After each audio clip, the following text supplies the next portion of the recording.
difficile à développer, je ne peux pas vraiment développer, mais c'est un point fondamental cela.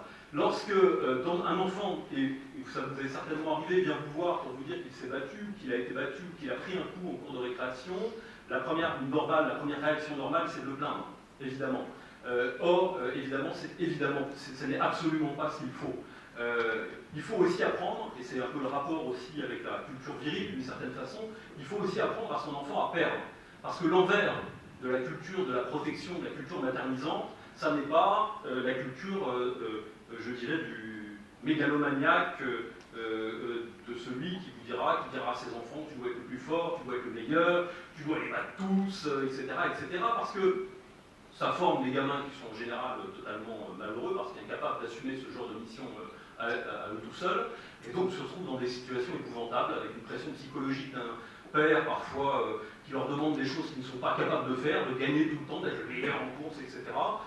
Je dirais cette virilité du refoulé est aussi assez nuisible, je pense. Elle est d'ailleurs un signe de féminisation avancée, de mon point de vue. Je pense qu'il est important aussi pour les enfants d'apprendre à perdre, d'apprendre à avoir mal, d'apprendre à avoir des échecs et de se relever toujours pour continuer. Et de leur apprendre aussi qu'il n'y a pas de construction, qu'il n'y a pas de vainqueur sans avoir de vaincu auparavant. On ne peut pas être... on n'arrive jamais, je dirais, le rapport de force est un rapport de force qui se construit dans le temps. Que rien ne se décide jamais dans l'instant immédiat, et que ce qui a été perdu un jour peut être gagné le lendemain. Je pense, c'est une citation qui me vient à l'esprit que j'ai mis il y a quelques jours, que j'ai posté il y a quelques jours, et qui disait qu'on peut passer, vous comprendrez de quoi je veux parler, c'est un léger hors-sujet, mais on peut passer 60 ans à perdre quelque chose avec ses ongles et le reconquérir en 3 jours avec un tank. Voilà, c'est ce qu'il faut apprendre à nos enfants, y compris dans leur éducation au quotidien et dans leur rapport avec les autres.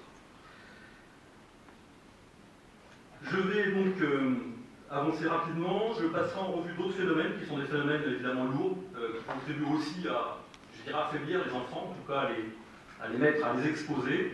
Les causes sanitaires sont très importantes. Les causes sanitaires, eh bien, c'est notamment le développement extrêmement rapide des perturbateurs endocriniens dans notre alimentation. Alors là, je ne vais pas pouvoir vous faire un topo, ça nécessiterait 2 heures de conférence, évidemment. Les perturbateurs endocriniens, en clair, ce sont des substances que vous trouvez en grand nombre aujourd'hui dans l'alimentation industrielle, dans les boîtes de conserve et dans tout un tas d'autres produits, et qui sont clairement des substances qui perturbent, qui sont corrélées évidemment positivement à la baisse de fécondité, à l'augmentation des cancers, malformations génitales, etc., mais qui aussi ont un impact très important sur la construction hormonale, c'est-à-dire l'équilibre hormonal des enfants.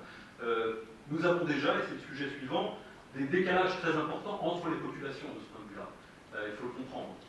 Si vous regardez l'âge de la première maternité, ou l'âge des premières règles, ou l'âge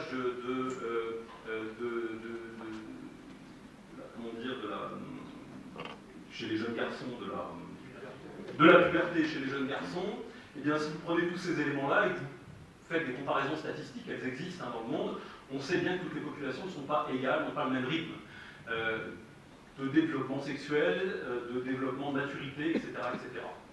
On sait qu'un subsaharien que l'âge de la puberté chez un subsaharien n'est pas l'âge moyen de la puberté chez un Européen, qui n'est lui-même pas l'âge moyen de la puberté chez un Han, c'est-à-dire une personne, un Chinois par exemple. C'est statistique, il y a toujours des contre-exemples, mais c'est globalement vrai. Cette tendance-là, c'est-à-dire cette différence de développement et de vitesse de développement dans les populations, fait que des enfants au même âge, avec parfois, je dirais, le même développement intellectuel, ou pas d'ailleurs, mais dans des mêmes environnements cognitifs, au même niveau de classe, vont se retrouver avec des gamins qui ont parfois le même âge qu'eux, parfois 1 an, 2 ans, 3 ans de plus qu'eux parce qu'ils ont redoublé des classes, et qui ont en plus une vitesse de développement et une maturité sexuelle beaucoup plus rapide, parce que c'est la nature de cette population-là de l'avoir, et donc vous allez avoir des gamins de 12 ans qui vont être confrontés à des bonhommes qui ont déjà une forme masculine achevée, si je puis dire, c'est-à-dire qui sont carrément des hommes, qui ont déjà une mue de voix, qui ont déjà une musculature complète, etc., etc.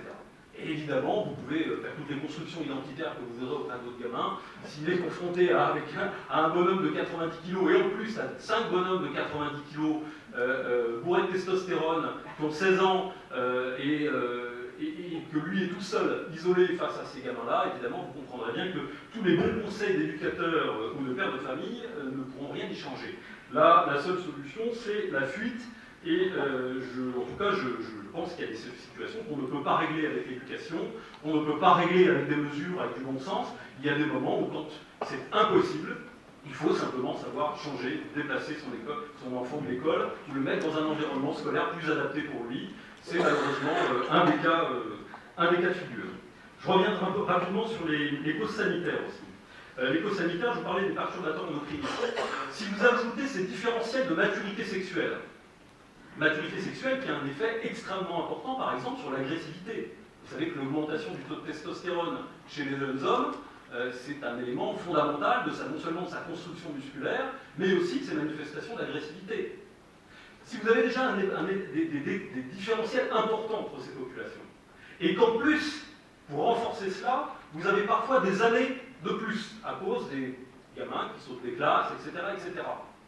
Et qu'en plus, votre enfant est nourri à coups de boîtes de conserve, ou de produits industriels, ou Pizza Hut, ou d'autres choses, depuis des années, et à des perturbations hormonales qui sont dues à une alimentation industrielle,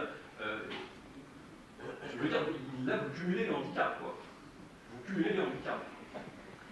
Donc, la question sanitaire, la question des perturbateurs endocriniens, je ne peux pas développer encore une fois, mais je vous invite à vous plonger sur ce sujet-là, c'est un élément fondamental, je pense. Je pense que nous sommes au début, il y a des films qui l'ont traité de façon un peu partielle, mais bon voilà, nous sommes au début d'une campagne de stérilisation massive de la population occidentale sous l'effet de sa propre consommation.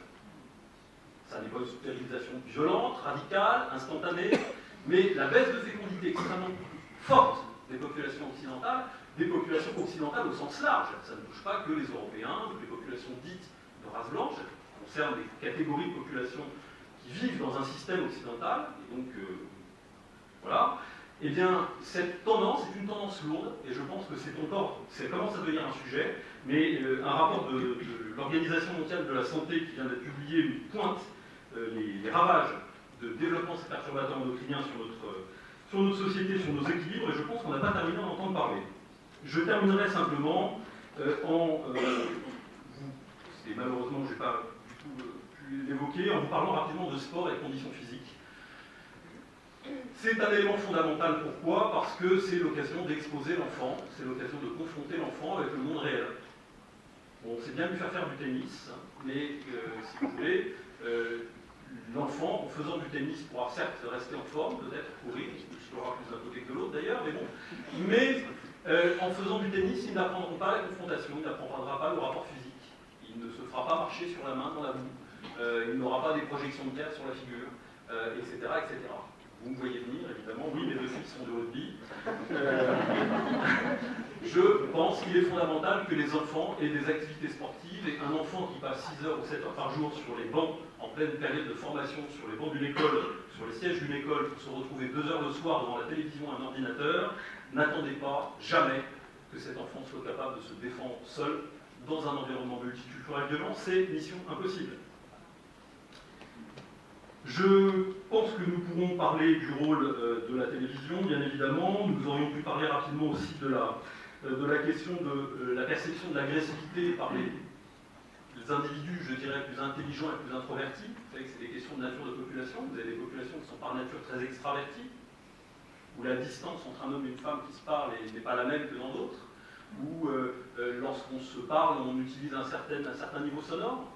Au-dessus de ce niveau sonore, c'est perçu comme quelque chose d'agressif, etc. Enfin, vous voyez de quoi je parle. C'est-à-dire la perception des us, des relations entre les individus à l'intérieur des groupes de population n'est pas la même selon les peuples. Et évidemment, ce que nous percevons, nous, comme quelque chose d'agressif n'est pas du tout perçu de façon agressive par d'autres groupes de population. Ces éléments-là, et bien d'autres, renforcent en quelque sorte les incompréhensions de comportement, les manifestations d'agressivité et la mauvaise gestion en quelque sorte du conflit par les enfants qui ne sont absolument pas évidemment capables de faire face à ces différences de sensibilité, parce qu'on ne leur a pas expliqué tout simplement. Et si vous additionnez tous ces paramètres, et j'en conclurai là-dessus, si vous additionnez tous ces éléments et bien d'autres qu'on n'a pas eu le temps d'évoquer ensemble, qu'on évoquera peut-être maintenant, nous pourrons dire qu'une partie des problèmes qui se posent à nos enfants dans cet environnement multiculturel violent relève effectivement de questions de société, de questions d'éducation, de questions de pédagogie. Une petite partie, certes, il est important de ne pas rester, je dirais, exposé et de pouvoir réagir à ces problèmes, mais je tiens à vous le dire, je pense qu'une l'immense majorité de ces problèmes ne se résoudront pas et ne pourront pas se résoudre au niveau des familles. Elles seront les éléments déclencheurs, se mal vivre ensemble, se vivre tous ensemble, en quelque sorte, et sera l'élément déclencheur d'une prise de conscience radicale dans nos populations, celle qu'on ne peut pas empiler sans effet, sans conséquence. Des populations battues comme des jeux de cartes dans un pays par l'activité économique, nous ne pouvons pas faire coexister des populations entières trop différentes dans un même espace politique, dans un même espace territorial, dans un même espace culturel. Ça ne fonctionne pas. Ça ne fonctionne pas pour nos enfants. Ça ne fonctionnera pas. Et peut-être que ces questions d'éducation nous amèneront, quelles que soient les décisions que nous prendrons à titre individuel ou familial, là encore, je dirais, à accentuer la pression pour sortir, peut-être politiquement un jour, je dirais, de ce projet totalitaire, de ce projet de civilisation, de société multiculturelle, qui aujourd'hui provoque des souffrances sans nom chez nos enfants. Je vous remercie.